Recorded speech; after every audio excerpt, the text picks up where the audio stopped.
looking to make it 2-0 with their draft. Their mid-power spike is going to be so felt here for ONIC Esports. RRQ HOSHI, they have to be careful. How are they going to do this? Should they play for the early game? Should they play for the late game? Because in that mid-game, ONIC Esports, they're just going to roll on RRQ HOSHI with their composition. Definitely in the late game, I think. If you look at ONIC Esports, they do very well in skirmishes, but in the 5v5, there's a lot of chance for RRQ HOSHI to go for a combo, to do a lot of damage. But in the early game, they have to be very, very careful. But Albert goes in aggressively. Keyboy is the main target, and he is forced to flicker away. RRQ HOSHI abusing the early game even before the ultimates are ready. And this is due to that mid control. Gusion, not good. I mean, it's good clear, but not against Valentino, who can just bully you away from this wave. I think that's the idea of why it was paired with a Cho in that mid lane. But even then, you need to be able to wait for that level 4, I feel, and not be able to do too much of a risky play here in that mid side. As right now, both teams are going to start centering around this turtle. 20 seconds left on the clock. Keyboy still level 2, so I'm not going to expect any crazy plays from ONIC Esports at this point. I think the mid game with a bit more items is where they're going to try and make plays happen. And for sure, I assume that they're going to avoid big fights and go for the skirmishes. But looking at the talent predictions by Axe, only one RRQ vote in both English and Indonesian desks. I actually predicted ONIC, Oh, okay. to be honest, so... Only one. So, only one, all right? If we take it correctly, that means OG, Ranger Moss, is the only one who went for RRQ. ONIC Esports, once again, going for this neutral objective. Kyrie to be stunned up here. As the Nunam Blast will be charged in. Oh! Well, Kyrie to be caught. First blood over to RRQ. The crowd erupts. Presented to you by Samsung Galaxy A Series 5G. The turtle going to be targeted here by RRQ now. And ONIC Esports are going to be forced to back away. And this is where it's going to be disastrous for ONIC, remember. Because, guess what? It's a snowball composition for ONIC Esports. If they don't get that lead early on, if it's instead RRQ who gets the lead with their multi-dimensional draft, it's going to be tough for ONIC. It is, especially even in the lane, right? Bruno versus someone like Claude. Bruno is going to have a really good game in that early. I think his base damage is already super high, even before items. And going against someone like the Claude who needs those items to scale, in the late game, if Bruno doesn't get that early lead, it's going to be very difficult. As in the top side here, R7 is going to be taken down here in a 2v1 situation. And ONIC Esports starting to look for some compensation on the board. Let's see in that bottom side with the Dragon going to be popped there, stolen away by Clay, gets another kill. And RRQ, they're really utilizing this pick potential now in this game. ONIC Esports were able to find a trade up top.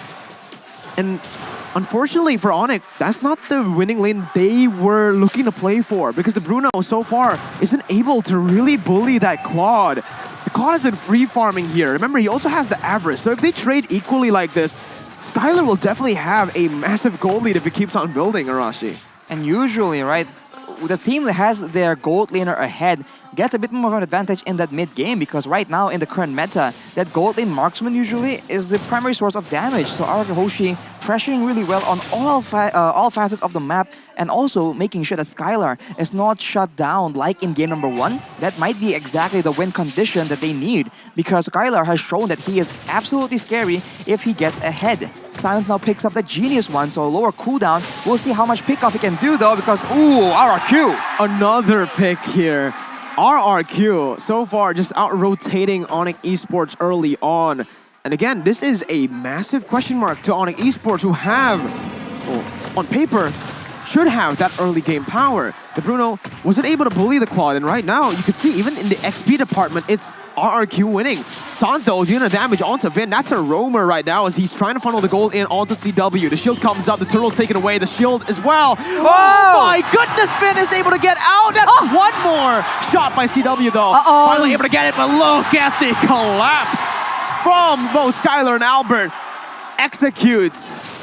At what cost, right? 2-for-1 trade here for RRQ HOSHI, as their snowball completely just obliterated here, taken away.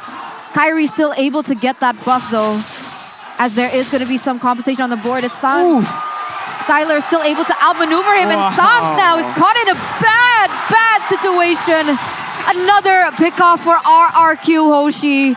A wiped out for ONIC Esports for any hope in that early game, Snowball. And Albert just grabbing up the kills like you can get grab food using the promo code grb.to/MPL. Scan the barcode if you're too lazy to type it in because this game is absolutely insane as Albert is just styling on everyone. ONIC Esports getting baited into a lot of situations, spending a lot of time chasing for kills that allows RRQ HOSHI to collapse and punish the overextension. RRQ HOSHI taking a lead right here with a 2.6 gold lead.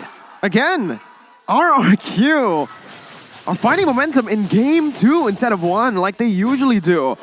ONIC Esports now are in trouble. Albert is snowballing and he definitely used the axe effect earlier. Vin jumps in, stunning Keyboy up. Keyboy looking to away the dragon, bringing Vin back though. Sounds for the Petrify as well. Vin gonna be taken down. Keyboy is the one who picks up the kill though. Kyrie jumps in once again onto Clay, who's gonna be forced to back up. Has the way the dragon to disengage. Skylar's there as well. Lethal counter popped in. Skylar has the blazing duet. He's gonna pop it right now as he jumps into the back line and dealing so much damage there. He's gonna be able to zone the other members away. Albert with the play. TW deleted. The class from Albert in game 2. R7 winning in the lane against Boots as well. 3.7k over to the defending Season 9 champions. Albert is sitting at 4-0-3 here in the 7th minute. And he's a level ahead of Kyrie at this point. RRQ HOSHI gonna shift their focus now on the neutral objective, taking this turtle. And this is gonna be the 3rd turtle of the game where ONIC Esports has not been able to obtain a single thing on the map other than those 3 kills. Vin! Oh my goodness, but Keyboy cancels it out. It's not enough though. Keyboy gonna be locked down and Albert picks up the double. Holy Vin! That engage just out of nowhere. No one expected that. This is exactly what we need to see from Vin. And as you mentioned, the Lolita, when it's ahead, it does a lot of damage and it has very dynamic, surprising engages that ONIC Esports has to constantly worry about on top of the fact that everyone else is just making dynamic moves around the map, especially Albert. Now they are forced to ration out their crowd control because if they don't save some for Albert, you already see the damage he's doing right now. And with the Malefic Roar, even the preliminary physical defense items that ONIC Esports has been able to pick up will be ignored completely. Yeah, no ordinary Lancelot. 6 times picked up at an 83% win rate. And it shows unreflected as he goes on to Keyboy with a godlike, and there you go. He's not stopping. He's on to Boots now, and that's going to be the kill. Albert, what the heck? 8-0-3. 8 minutes in, he's picked up 8 kills. The man has 8 kills per minute as the Lancelot. He's absolutely styling right now. And he's looking for that bottom side and the purple buff steal as well. ONIC are not having a good game here. Item build, Arashi. Lancelot, Albert on the Lancelot, no War Axe right now. Hunter Strike into the Malefic War, understanding that they are tanky members like the Paquito, like the Cho, and the Balmon on the side of ONIC Esports. So he wants to make sure that those guys get deleted as well. And you saw the result. Kyrie, Boots, Keyboy, no one is safe from the damage of Albert right now. But of course, that's for now only. You already see the Antikyras being built by Boots, respecting that potential damage. But now you have to really feel for CW on that Bruno. Very few outplay tools, very few mobility options, and Albert being the one with 8 kills right now, your life is forfeit, man. But interestingly enough, it's always CW being able to do this, right? Even though he's so far behind in total, he's still able to kind of level Skylar in that gold lane as RRQ HOSHI very easily going to be able to get that Lord. And this is looking bleak for ONIC Esports. You see, that will usually be good for CW because he's usually on a scaling hero. But this time he's not. This time he's not. Sure, Bruno does damage in the late game, obviously. He has a lot of damage in that late game, but what you really want to do on the Bruno is snowball. In the early game, that's when you have the most strength, right? You can absolutely dominate your lane. But again, ONIC Esports did not opt to go for that bottom side gank. Boots, wow, he's just going to be taken down there. That was all the single target. Clay stole Keyboy's ult. Oh no, that's okay, Albert actually. I thought it was gonna be Vin who gets popped at the Numina blast. Comes in and Skylar jumps in with a blazing duet. It's a triple kill for Clay. CW now in the midst. The star 7 flickers forward. Clay with the maniac. Clay with the savage. No, Keyboy gets down. That's the savage for RRQ. The first savage in season 10 is on a mid laner. It's a wipeout by Head and Shoulders. RRQ, my goodness. Clay. We talked about him before this game started. but we did not expect that kind of performance. Clay, the person who is always in the back line, being able to get a savage on the Valentina here. The first savage of MPL-ID Season 10 in the playoffs against a team as strong as ONIC Esports. Wow, I am at a loss for words. RRQ HOSHI now, 8,000 gold lead in the plays that Clay could make. What can ONIC Esports do at this point? You'd expect a gold laner or a jungler to get the first savage in the season, Arashi. Clay. It's Clay on that Valentina. We talked about how flexible, how dynamic this player is right now. So much improvement.